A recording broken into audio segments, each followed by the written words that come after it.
En Es Radio, La Noche de Cuesta, con Carlos Cuesta. Es Radio.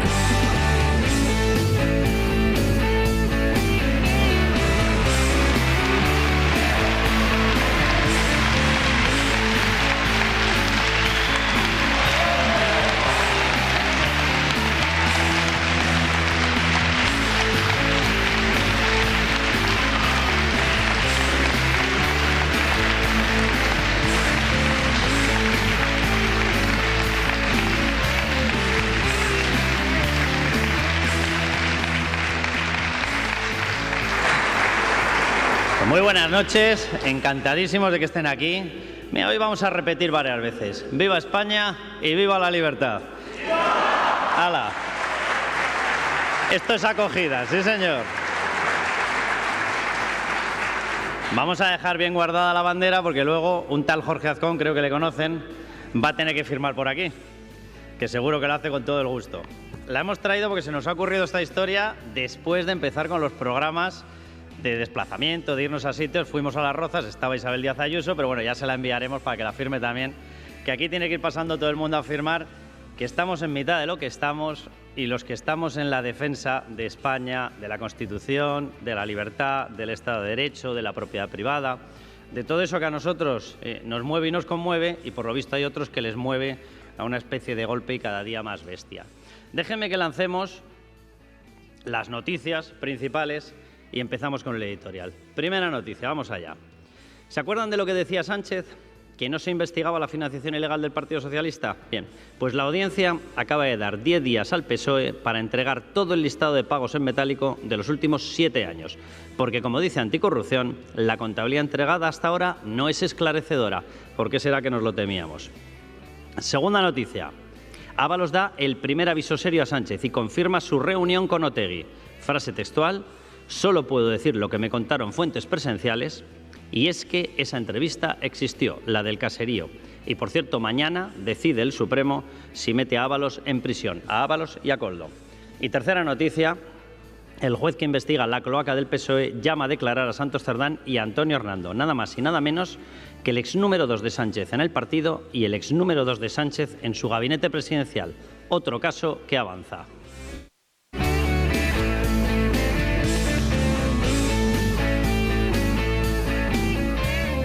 Bueno, pues ayer les hablábamos de lo que estaba ocurriendo, de cómo Pedro Sánchez estaba lanzando directamente, yo lo definía así y lo creo firmemente, el último y posiblemente más grave golpe contra la justicia, contra la Constitución, contra el Estado de Derecho. Me estoy refiriendo evidentemente a lo que ha ocurrido después de esa sentencia que ha condenado al delincuente Álvaro García Ortiz. A cada uno le llamamos como lo que es, y este señor es un delincuente. Y como delincuente que es, fue condenado por el Tribunal Supremo. ¿Qué ha hecho Pedro Sánchez? Bueno, pues lo primero que hizo fue lanzar a todas sus huestes, las huestes políticas, las huestes gubernamentales y las huestes mediáticas, a decir que era una sentencia injusta, a decir que el Tribunal Supremo poco menos que era ilegítimo, a decir que se había adoptado esa sentencia pese a que no había pruebas. Hay pruebas por todas partes, las hemos enumerado en este programa, las hemos enumerado en La Cadena, en El Periódico, en Libertad Digital. Hay pruebas, hay más de 10 pruebas totalmente contundentes, pero eso es lo de menos para Pedro Sánchez y su gente. Para ellos la cuestión es la defensa de aquel que les ha sido leal. Y dices, ¿a quién? ¿A la Constitución? No. ¿A España? No. Ha sido leal a él, a defenderle a él. Álvaro García Ortiz lo que lanzó fue un ataque para intentar acabar con una persona que era Isabel Díaz Ayuso. ¿Por qué? Porque tenía algo de culpabilidad Ayuso ni aparecía en el caso. Porque tenía algo de culpabilidad su novio, eso se está dirimiendo en otro juzgado. No tenía nada que ver con esto. No, pero él le pidió el favor a Álvaro García Ortiz de que tenía que acabar con Isabel Díaz Ayuso y Álvaro García Ortiz cumplió. El pequeño problema que han tenido es que Isabel Díaz Ayuso y su novio supieron defenderse. Y el Tribunal Supremo lo que ha hecho es darle la razón a quien la tenía. Hubo una filtración para intentar acabar con una líder política. Pero claro, aquí la gran pregunta es si esto lo va a asumir Pedro Sánchez. Y Pedro Sánchez no lo va a asumir. Les decíamos que él estaba lanzando el golpe más potente de los que habíamos visto en los últimos tiempos. Y anda que no hemos visto, un indulto, una amnistía, el blanqueamiento de ETA, el introducirlos en todas partes, el regalarles el Ayuntamiento de Pamplona. ataques permanentes contra la propiedad privada, ataques contra la libertad de prensa, intentos de asalto al Poder Judicial, pues posiblemente el más duro sea el que estamos presenciando ahora. Se lo decíamos ayer y el problema de hoy es que se ha confirmado inmediatamente. Escuchen a Pedro Sánchez. Afortunadamente, España y Europa cuentan con sistemas judiciales garantistas y hay mucha gente, entre la que yo me incluyo, que estamos convencidos de que el tiempo pondrá las cosas en su sitio. El tiempo ya ha puesto las cosas en su sitio. Un señor llamado Pedro Sánchez, que decía que venía a combatir la corrupción, está tan en su sitio y tan cómodo en su sitio que está en el Peyot, que está con dos exnúmeros 2 del partido, uno en prisión y el otro ya veremos mañana si directamente también va a Soto del Real, que está rodeado de casos de corrupción, el caso Coldo por la parte de mascarillas, obras públicas, Titos Bernis, está rodeado por toda la trama del petróleo, por la visita de Delcy Rodríguez, está rodeado por el caso de su mujer, por el caso de su hermano, está rodeado por todas partes. Ahí es donde está este señor. Eso es lo que ha puesto, de verdad, pues sí, es verdad, la verdad ha puesto a cada uno en su sitio y a él lo ha puesto rodeado de corrupción. ¿Por qué? Porque evidentemente es la cúspide de todo un esquema que ha estado auspiciando corrupción por todas partes. ¿Pero a qué se refería él? Cuando él habla de yo que creo que estamos en un Estado garantista, tanto en España como en la Unión Europea, ¿a qué se refiere? Se refiere a dos cosas. Se refiere al Tribunal Constitucional y se refiere al Tribunal de Estrasburgo. No se refiere al Tribunal de Justicia de la Unión Europea. ¿Y por qué selecciona esas dos sedes? Bueno, selecciona esas dos sedes, que me cuesta llamarles tribunales, porque realmente no son tribunales de justicia, no es orden jurisdiccional, ninguna de las dos. La cabeza de nuestro orden jurisdiccional termina, y así lo marca la Constitución española, en el Tribunal Supremo. Es el máximo órgano jurisdiccional, no es el Tribunal Constitucional. El Tribunal Constitucional es un organismo político y es una corte de garantías constitucionales. No debería poder evaluar cuestiones penales, no debería poder aplicar pruebas, no debería, de hecho así lo marca su propia legislación. ¿Cuál es el problema que tenemos en España? Que Pedro Sánchez ha puesto al frente de ese no tribunal llamado Tribunal Constitucional, y repito, digo que es no tribunal porque no forma parte del orden jurisdiccional. Bien, pues ha puesto al frente de él a una persona llamada Cándido Conde Pumpido. Si alguien tiene dudas de hasta dónde puede llegar Cándido Conde Pumpido, que se lo pregunte a Arnaldo Otegi. Arnaldo Otegi, cuando decidió un fiscal en el año 2005, después de todo lo que estaba pasando, la negociación entre el Partido Socialista y ETA, todo el tema del caso Faisán, cuando decidieron pedir prisión incondicional para él, él pronunció la siguiente frase: ¿esto lo sabe Cándido Conde Pumpido? Ni tan siquiera dijo el cargo que tenía en aquel momento.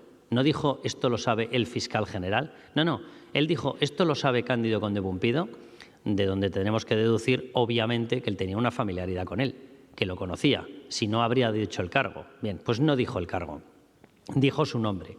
Y esta persona, Cándido Conde Pumpido, se le escapó a él mismo un comentario entre sus más cercanos, entre su gente de confianza, en el momento en el que estaba ya con la promesa realizada por parte de Pedro Sánchez de que lo iban a poner como cabeza del Tribunal Constitucional. Y se le escapó la siguiente frase: a mí me nombraron fiscal general para arreglar el problema vasco y lo arreglé.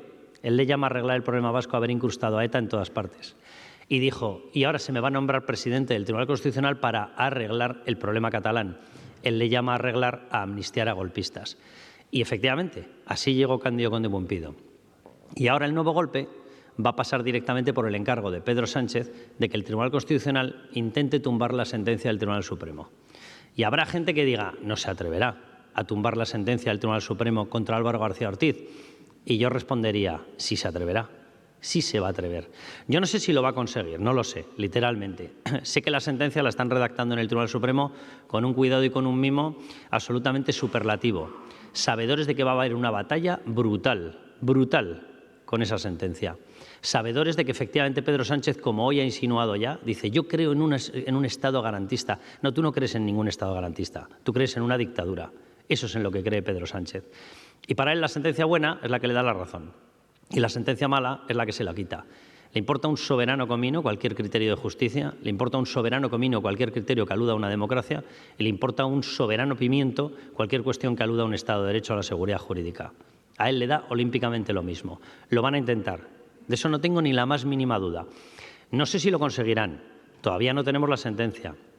Tendrán que buscar una argumentación jurídica para intentar tumbarla, pero me extrañaría que no la encontrasen. Por lo que nos cuentan y por lo que me cuentan, la vía de entrada a la sentencia, que es surrealista, va a ser además un doble golpe. Golpe al Supremo y golpe a la UCO.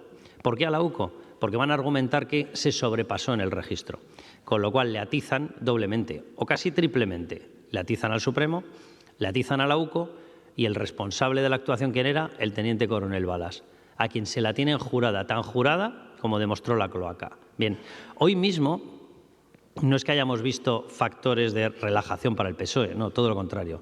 Hemos visto factores de preocupación por todas partes. Les cito, el caso de la financiación ilegal del PSOE está avanzando a ritmos brutales, como era obvio. Ábalos y Koldo, mañana mismo el Tribunal Supremo, Leopoldo Puente, va a tener que decidir si los manda a prisión, posiblemente a la misma prisión donde ya está Santos Cerdán, o donde estuvo. Hoy mismo se confirma por parte de Ábalos el encuentro con Otegi, por parte del propio Pedro Sánchez. Hoy mismo la cloaca también ha tenido avances importantes en su investigación judicial y directamente han sido citados como testigos Santos Cerdán y Antonio Hernando, lo decía yo antes. Doxes número 2, uno del partido, el otro del gabinete. En estos momentos, de hecho, Antonio Hernando, secretario de Estado, rango de secretario de Estado en este mismo instante. Y Ángel Víctor Torres, pendiente de lo que nos comente, de las nuevas pruebas que aporte Víctor de Aldama. Veremos qué es lo que sale de todo esto. Pero, desde luego, nada bueno para el Partido Socialista. ¿Y esto va a relajar al Partido Socialista? En absoluto. Le va a llevar todavía más al choque. Yo de eso no tengo ni la más mínima duda. Cuando comenzamos con este programa, recuerdo que el primer editorial que yo hice fue el de decir que estaba cercado Pedro Sánchez, que iba a haber avances judiciales muy importantes, los está viendo, pero que eso no iba a relajar en absoluto, ni muchísimo menos la tensión con el Partido Socialista, al revés, que la iba a disparar. Estamos en esa fase. O sea, por desgracia, podemos estar en los últimos coletazos de Sánchez, si las cosas van bien, pero los últimos coletazos van a ser terroríficos. La situación para España de este enfrentamiento judicial va a ser brutal. El ver cómo un Tribunal Supremo se ve pisoteado o de nuevo intentado pisotear, hay que recordar la sentencia de los ERES ya anulada. Ver cómo un Tribunal Constitucional intenta aplastar a nuestro órgano jurisdiccional máximo, a la cúspide de nuestro sistema jurídico, al Tribunal Supremo, va a tener un impacto brutal dentro y fuera de nuestras fronteras. Para cualquier empresa que piense en venir a España, lo primero que va a evaluar es nuestra seguridad jurídica. ¿Y cómo evalúas nuestra seguridad jurídica en un país en el que el propio Tribunal Supremo puede ser pisoteado por un organismo político? Yo pediría a Partido Popular, sé que están siendo conscientes de ello, a Vox, sé que son conscientes de ellos, pero por lo visto les gusta más una pelea intestina que el intentar sumar fuerzas. Es una cosa un tanto curiosa y un tanto llamativa. Y desde luego a toda la población que sea consciente del momento que vamos a vivir, porque no va a ser un momento cualquiera y va a ser una situación, igual que la sentencia de Álvaro García Ortiz ha sido histórica, va a ser una situación totalmente histórica. Yo espero que la cosa acabe bien, porque como acabe mal, este señor, y me refiero a Pedro Sánchez, se nos puede perpetuar. Yo espero que acabe bien. La información que me llega del Tribunal Supremo es que son plenamente conscientes de este choque y van a intentar aguantar hasta el final, pero no vamos a una situación normal. Lo que está planteando este hombre en estos momentos no se ha planteado en ningún país europeo en toda la etapa democrática. Es una auténtica barbaridad. Veremos cómo acaba, veremos cómo pasa todo esto y veremos el impacto final que nos va a dejar este señor. El Partido Popular, yo creo que debería empezar a hacer una explicación mayor de qué es el Tribunal Supremo, de qué es el Tribunal Constitucional, de por qué el Tribunal Constitucional no puede sobreponerse al Tribunal Supremo, que el Tribunal Constitucional no es una cabeza jurídica, que es un órgano político, se designa por tercios, 4 personas y 4 personas, 12 magistrados, por 3 tercios. El primero lo designa el Senado, político. El segundo lo designa el Congreso, político. Y el tercero, que es el tercio mixto, se designa mitad y mitad, 2 más 2 personas, 2 por el Gobierno, 2 por el Poder Judicial. Solamente 2 tienen un ascendente directo de materia judicial. Y yo creo que estas cosas se tendrían que explicar. Y por parte de Vox, yo le recomendaría que deje al margen las disputas, las competencias internas, el intentar luchar por 4 diputados más y sumásemos todos fuerzas. Porque, repito, la situación a la que vamos no va a ser normal. Espero que salgamos airosos y que esta bandera que tengo yo aquí al lado la podamos levantar todas las veces que nos dé la gana.